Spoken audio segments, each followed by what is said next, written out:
할렐루야, 복된 하루가 되었습니다. 오늘도 신실한 마음으로 하나님의 말씀과 함께 하루를 살아가는 여러분들에게 크신 하나님의 놀라운 은총이 하루 종일 함께 하시기를 바랍니다. 저는 서울 광진구 자양동에 있는 오늘의 교회를 섬기는 목사 백상욱입니다. 세상에는 두 가지 큰 권세가 있는데 이 두 큰 권세가 종종 충돌을 합니다. 하나는 사단의 권세, 그리고 사단의 권세에 다스려지는 사탄의 나라이고, 또 하나는 성령의 권세와 그로 인해 다스려지는 하나님의 나라입니다. 오늘 본문에는 이 두 권세가 정면 충돌하는 장면이 실려 있는데요. 이것을 통해 하나님께서 우리에게 무엇을 말씀하시고자 하실까요? 오늘 주신 하나님의 말씀은 마태복음 12장 22절부터 37절까지의 말씀입니다. 먼저 본문의 말씀을 들어보도록 할까요? 마태복음 12장 22절에서 37절 말씀입니다. 그때에 귀신 들려 눈 멀고 말 못하는 사람을 데리고 왔거늘 예수께서 고쳐주심에 그 말 못하는 사람이 말하며 보게 된지라. 무리가 다 놀라 이르되 이는 다윗의 자손이 아니냐 하니, 바리새인들은 듣고 이르되 이가 귀신의 왕 바알세불을 힘입지 않고는 귀신을 쫓아내지 못하느니라 하거늘, 예수께서 그들의 생각을 아시고 이르시되 스스로 분쟁하는 나라마다 황폐하여질 것이요 스스로 분쟁하는 동네나 집마다 서지 못하리라. 만일 사탄이 사탄을 쫓아내면 스스로 분쟁하는 것이니 그리하고야 어떻게 그의 나라가 서겠느냐. 또 내가 바알세불을 힘입어 귀신을 쫓아내면 너희의 아들들은 누구를 힘입어 쫓아내느냐. 그러므로 그들이 너희의 재판관이 되리라. 그러나 내가 하나님의 성령을 힘입어 귀신을 쫓아내는 것이면 하나님의 나라가 이미 너희에게 임하였느니라. 사람이 먼저 강한 자를 결박하지 않고서야 어떻게 그 강한 자의 집에 들어가 그 세간을 강탈하겠느냐. 결박한 후에야 그 집을 강탈하리라. 나와 함께 아니하는 자는 나를 반대하는 자요 나와 함께 모으지 아니하는 자는 해치는 자니라. 그러므로 내가 너희에게 이르노니 사람에 대한 모든 죄와 모독은 사하심을 얻되 성령을 모독하는 것은 사하심을 얻지 못하겠고, 또 누구든지 말로 인자를 거역하면 사하심을 얻되 누구든지 말로 성령을 거역하면 이 세상과 오는 세상에서도 사하심을 얻지 못하리라. 나무도 좋고 열매도 좋다 하든지 나무도 좋지 않고 열매도 좋지 않다 하든지 하라. 그 열매로 나무를 아느니라. 독사의 자식들아, 너희는 악하니 어떻게 선한 말을 할 수 있느냐. 이는 마음에 가득한 것을 입으로 말함이라.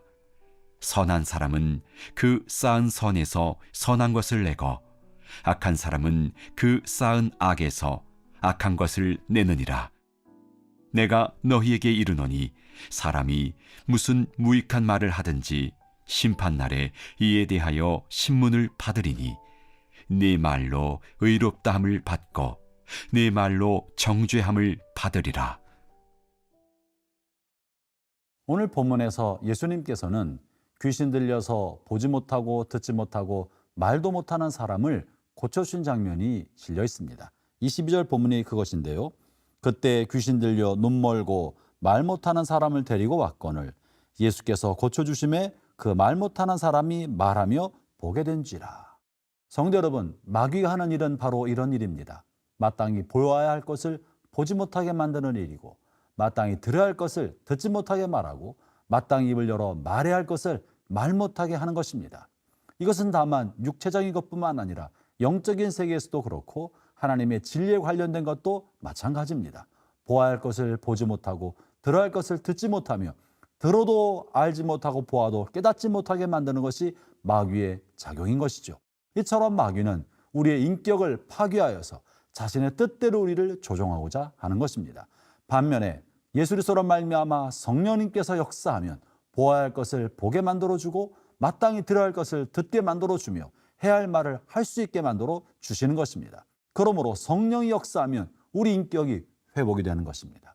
억압됐던 것과 눌렸던 것들이 해방이 되어서 진정한 자유를 누리게 되고 참다운 자신의 모습으로 회복되게 되는 것이죠. 사람들이 이렇게 억압되고 눌렸던 사람이 놀라운 회복을 이루는 것을 보게 되자 이 일에 관여하고 이 일을 행하시는 분이 다윗의 자손, 다시 말하면 메시아요 그리스도가 아닐까라고 생각하게 된 것입니다. 그리스도가 오시면 우리에게 참다운 자유를 주실 것을 알고 있었기 때문에 그랬겠죠. 오늘 본문 23절이 그것입니다. 무리가 다 놀라 이르되 이는 다윗의 자손이 아니냐 하니. 사랑하는 성도 여러분, 우리가 하나님의 은혜를 경험하고 기적을 체험하고 성령님의 터치를 체험하게 되는 것은 우리로 하여금 하나님을 발견하게 하려는 것이 목적이라는 사실을 잊으면 안 됩니다. 기도응답도 그런 것이고 우리의 삶에 경험하는 수많은 하나님의 손길이 모두가 다 궁극적으로 하나님을 알아차리고 우리를 도우시는 예수 그리스도께로 우리가 나아가게 하기 위하여 주님 우리의 삶에 그렇게 간섭하시는 것이죠. 반면에 어떤 사람들, 마음이 완악하고 강팍한 사람은 자신의 삶에 혹은 주변 사람들에게 관여하고 계시는 하나님의 놀라운 은총과 능력을 볼 때 이것을 하나님에게로 돌리지 않고 그리스도께로 돌리지 않고 다른 수많은 원인과 이유로 그것을 변명하거나 돌이키려 하거나 사실을 호도하려 하는 그런 경향을 갖게 됩니다.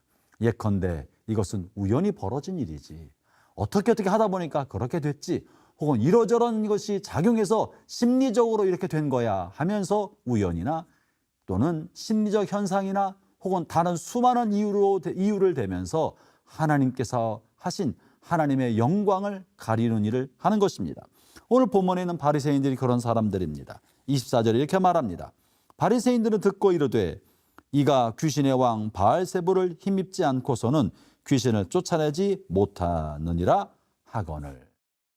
터무니없는 것을 이야기하지 않습니까? 예수님께서도 이것을 보면서 어떻게 사단 스스로를 방해하고 회방하겠느냐 하면서 터무니없는 이야기를 일침을 놓아 주셨습니다. 이처럼 우리는 하나님을 무시하고 하나님을 우리의 삶 속에 배제하고 거역하면 온갖 터무니없는 많은 이유와 변명을 늘어놓으면서 하나님께로 돌이키려 하지 않게 되는 것입니다. 사랑하는 형제자매 여러분, 하나님에 대한 인식이야말로 우리의 삶을 바르게 볼 수 있는 올바른 인식의 출발이 됩니다. 하나님을 알지 아니하고는 나와 세상을 올바르게 알 수가 없습니다. 하나님을 배제한 상태로 우리 뒤에는 어둠의 세력인 사단의 세력이 주장하고 있고 관여하고 있다는 사실을 알아야 합니다. 하나님의 나라와 사단의 나라는 병행할 수가 없습니다. 하나님의 나라가 임하는 곳에 마귀는 물러가게 되어 있고 하나님의 통치가 임하는 곳에 어둠의 세력은 자취를 잃게 될 것입니다. 28절 이렇게 말씀하시는데요. 그러나 내가 하나님의 성령을 힘입어 귀신을 쫓아내는 것이면 하나님의 나라가 이미 너희에게 임하였느니라. 하나님의 은혜를 사모하십시오. 성령 임재를 사모하십시오. 그러면 마귀의 결박과 사슬과 속임이 떠나가게 되고 여러분의 마음과 가정엔 참다운 자유와 평안이 임하게 될 것입니다.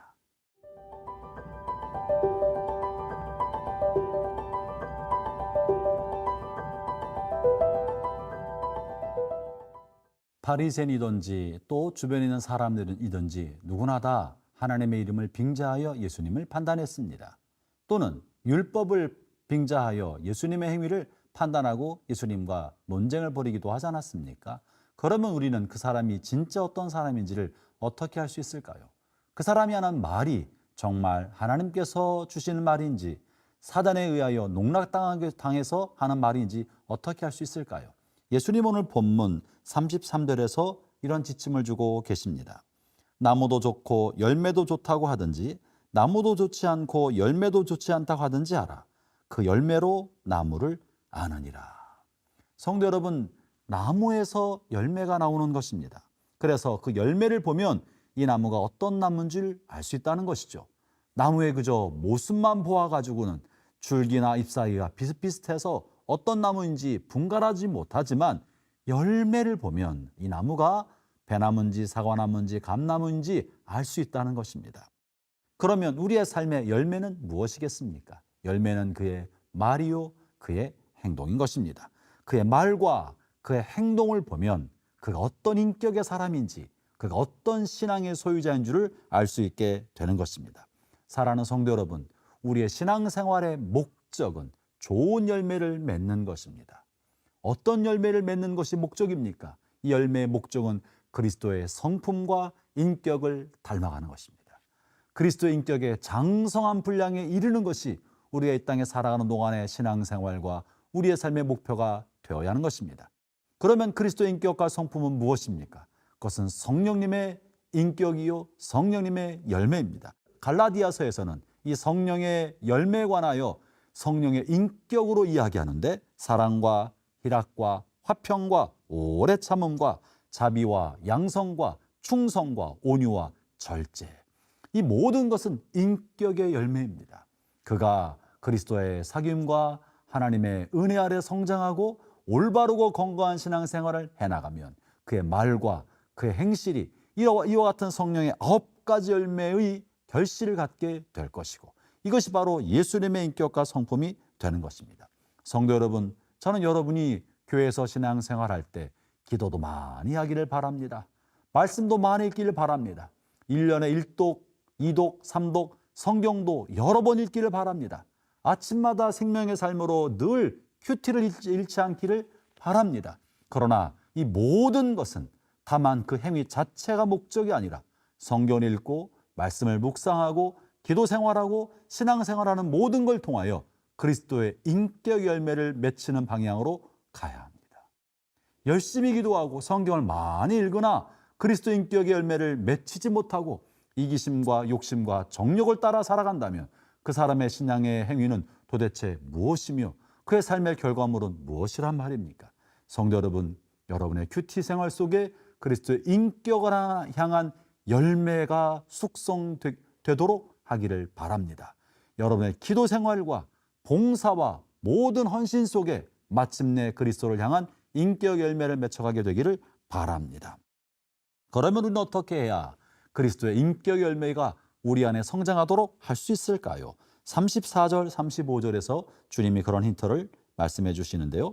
독사의 자식들아, 너희는 악하니 어떻게 선한 말을 할 수 있느냐? 이는 마음에 가득한 것을 입으로 말함이라. 선한 사람은 그 쌓은 선에서 선한 것을 내고 악한 사람은 그 쌓은 악에서 악한 것을 내느니라. 힌트가 뭡니까?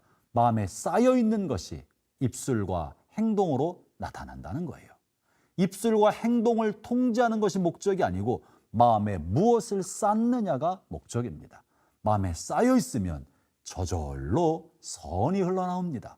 마음에 다른 사람을 향한 연민과 동정, 사랑과 배려와 자비로운 생각이 마음에 많이 쌓여 있으면 여러분의 입술로는 타인을 향한 배려와 존중의 말이 흘러나올 것이고, 다른 사람을 어떻게 도울지 생각하며 고민하며 그런 행동을 하게 될 것입니다.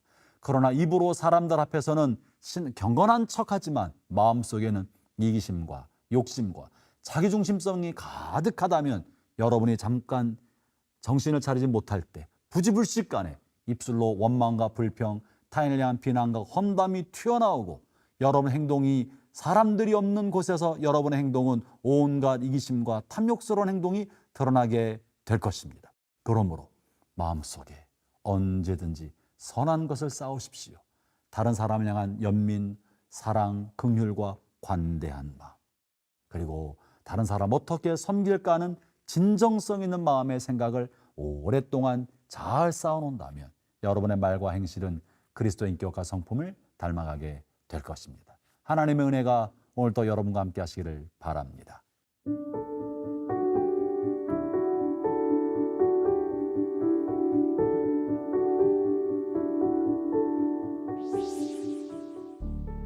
하나님 아버지, 주님 우리를 불러 하나님의 자녀로 삼아 주셨고 주님을 닮아가는 사람으로 삼아 주시니 감사합니다.